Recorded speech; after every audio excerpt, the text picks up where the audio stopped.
What is up guys, Dan at the site. In this video, I'm going to show you how to fix the Outlook error 429. So first you need to head over to your browser, and after heading to your browser, you need to click on the three dots and then click on settings. After clicking on your browser settings, here you need to click on privacy and security, and after that at the bottom you will see the option of third party cookies. Simply click on this and after that scroll down until you see the option of see all sites, and after that you need to click on see all site data and permissions, and from here you need to search for Outlook.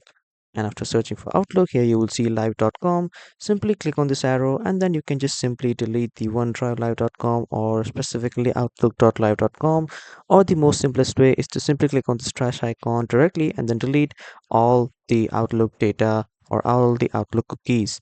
And if it still doesn't work, you just simply need to click on these three dots and then hover to extensions and then click on manage extensions, and after that you just simply need to disable all the extensions for some time, and then when the error is solved you can just turn all the extensions back on. So that was all for this video everyone. Thank you for watching.